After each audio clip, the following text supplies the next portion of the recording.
Got that Starfruit juiced. That was roughly 25 pounds. We got about maybe 2.5 gallons. And over here is the pulp.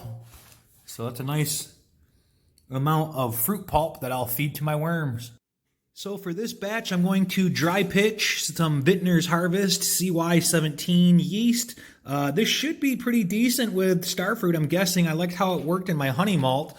To that, I'm going to use some basic yeast nutrient, 3 teaspoons, and we'll use the Starfruit juice. I'm also going to dissolve my honey in about maybe a half a gallon of warm water. So let me go ahead and assemble that, and we'll get it into this container.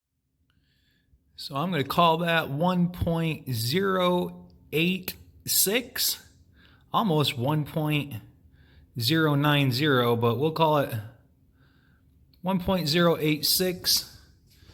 And now we'll go ahead and just dry pitch and add the nutrient.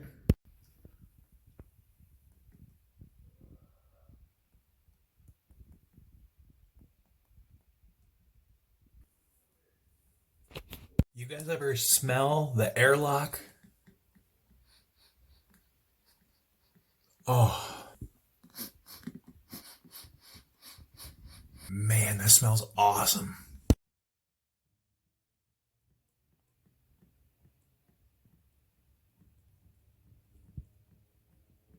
Don't forget, it's important to stir during the first 3 to 4 days.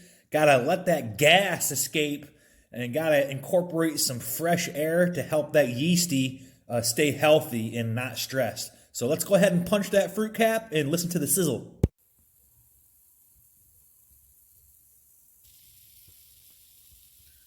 That's called the Krausen.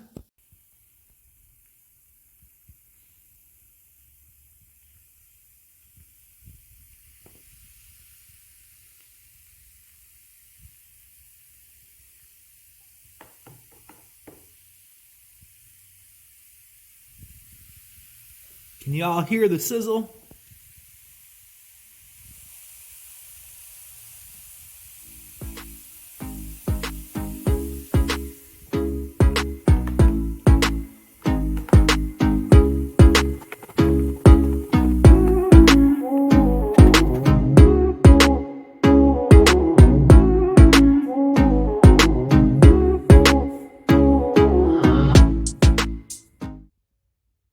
Okay guys, so you may have seen that I'm using this bucket here to ferment in, and it's a good idea to start your batch in a large bucket. Use something more than you plan on getting. For example, if you're going for a 1-gallon batch, use a 3-gallon bucket or even a 5-gallon bucket. The extra head space isn't going to hurt anything during the first few days of fermentation. So that's a few days now after primary fermentation. We've stirred occasionally multiple times throughout the day, and you'll notice the airlock, it doesn't have any activity. So lots of folks at this point that have not started brewing will ask, when is it done? How do I know it's finished? That's why I use a simple hydrometer with a plastic graduated cylinder and a turkey baster, or you can use a wine thief. You don't have to get professional stuff, folks, for a hobby, but this tool will save you the guesswork. You saw the measurement at the beginning of the batch when the fermentation started, so we'll just use this tool maybe once every 2 weeks from this point, and once the reading stays constant, we know that fermentation has finished, and we'll siphon out of that into those glass bottles.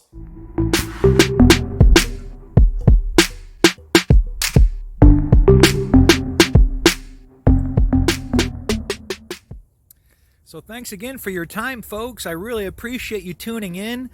Disclaimer, I'm not trying to make how-to videos. I'm just trying to record how I do certain things. I do a little bit of Mead stuff. I do a little bit of bee stuff here and try to grow some things. I'm in Southwest Florida. This is the blueberry lemon mead that I made a while back. It's not cleared yet. I just recently did a sparkloid treatment to kind of help it clarify, but this is really good.